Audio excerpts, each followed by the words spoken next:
Hello and welcome to Explore Academy. I hope कि आपकी HS की तैयारी तो बहुत अच्छी हो ही रही होगी और बीच में कहीं पर भी आपको अगर कुछ डाउट्स आ रहे हैं तो उनको जल्दी से सॉल्व कर लीजिएगा।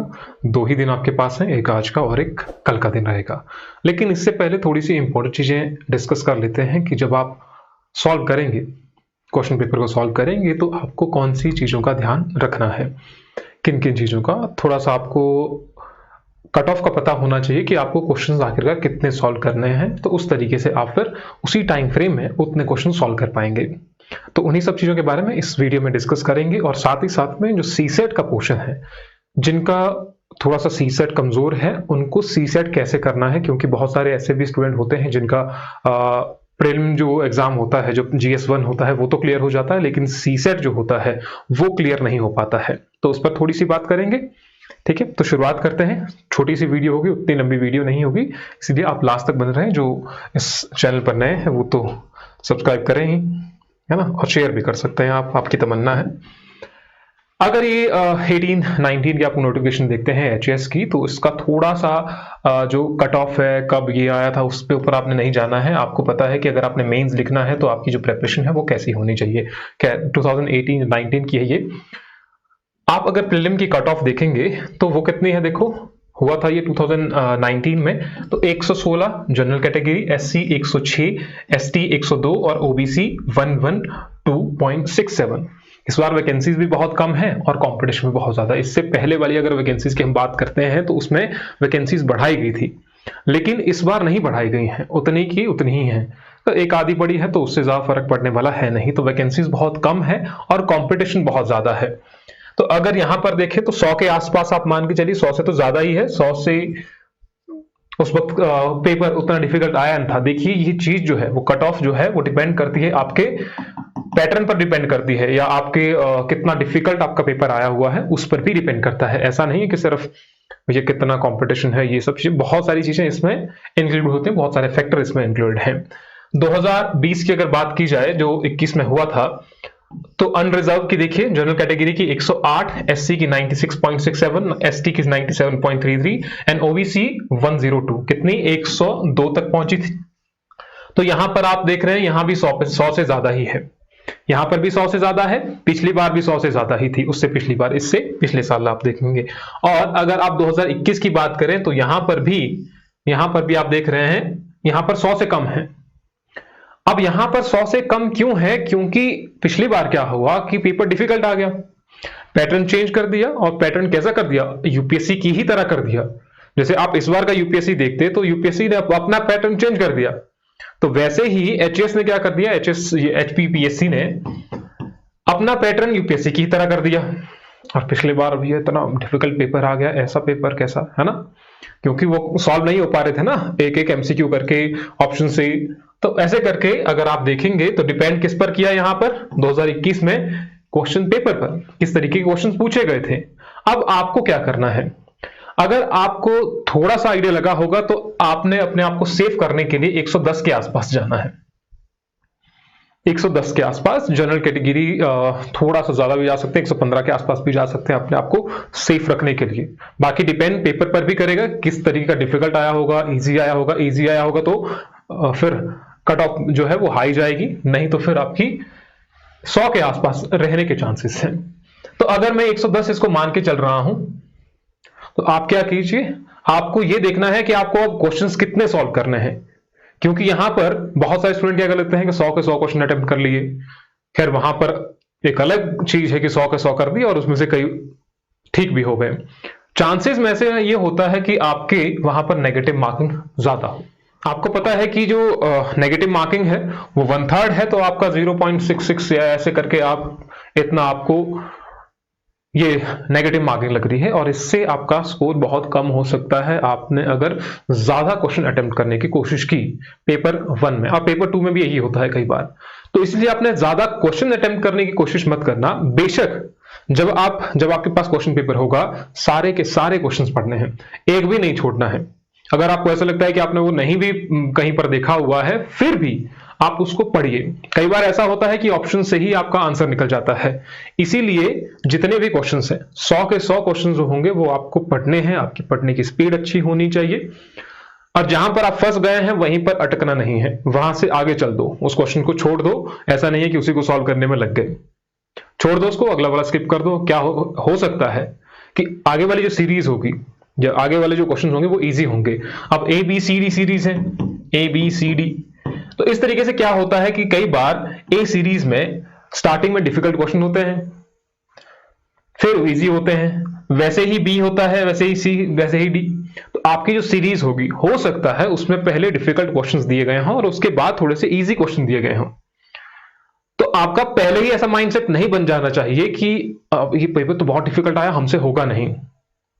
तो चिंता एग्जाम हॉल में तो करनी नहीं है कि हमसे होगा नहीं, वो बाद वाली बात है कि होगा या नहीं होगा, वो बाद वाली बात है।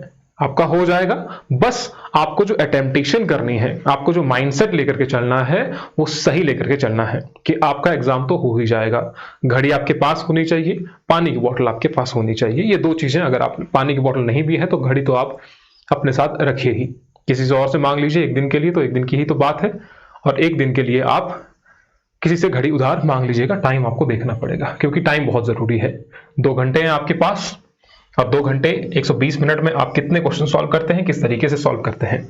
तो ये तो रही पेपर 1 की बात, जहां पर आप 60 से 70 के बीच में क्वेश्चन अटेम्प्ट कर सकते हैं। इससे ज्यादा जाने की जरूरत है नहीं कि आपने 100 के 100 अटेम्प्ट कर दिए, है ना। 60 से अगर आप 60 के आसपास भी आपको लग रहा है ना कि भैया इतने तो क्वेश्चन हो गए हमारे, ठीक है, हो गया, कहानी खत्म हो गई, 60 के साथ ही खत्म होगी। अगर आपको ऐसा लग रहा है कि भैया हम ठीक कर गए हैं 70, तो फिर 140 वाला हो गया कि आपने 140 तक कर लिए, फिर वहां पर नेगेटिव मार्किंग के भी चांसेस रहते हैं। तो मैक्सिमम तो आपने 170 तक कर लिए, क्योंकि 140 से ऊपर तो मेरिट जाएगी नहीं ना।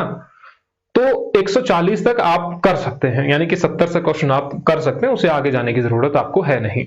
60 भी कर लो, 65, ऐसे करके आप मान करके ये चलो कि आप इतने क्वेश्चन अटेम्प्ट करने जा रहे हैं। तो आपको मिनिमम से पता लग गया कि भैया 100 से तो ज्यादा ही मेरिट जाएगी, या 100 के आसपास भी जा सकती है, लेकिन आपको इन बिटवीन 100 to 110 के आसपास आपको रहना है।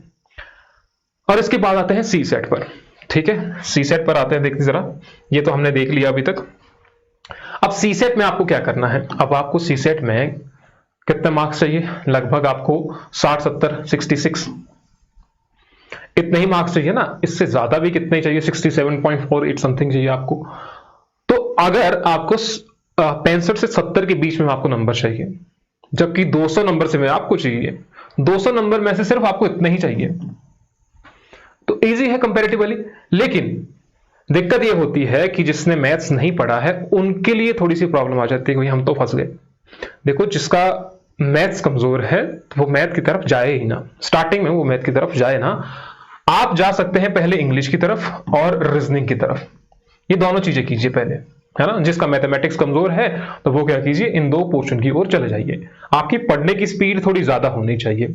अगर मैं रीडिंग कॉम्प्रिहेंशन की बात करता हूं, मान लीजिए इस बार थोड़े रीडिंग कॉम्प्रिहेंशन ज्यादा आ जाते हैं, तो आपको क्या करना है उसके लिए, क्योंकि कई बार ऐसा होता है कि भैया 8-10 तो यही आ गए रीडिंग कॉम्प्रिहेंशन, तो अगर 8-10 वही आ रहे हैं तो एक एक आते हैं क्वेश्चंस, कई बार 2 भी आ जाते हैं, तो इसका मतलब 20-30 नंबर तो आपके वहीं से आ गए। फिर अगर ऐसा होता है तो आपने क्या करना है, सबसे पहले रीडिंग कॉम्प्रिहेंशन में, ये रीडिंग कॉम्प्रिहेंशन का है, आपको सिर्फ मेन पॉइंट देखने हैं उसके।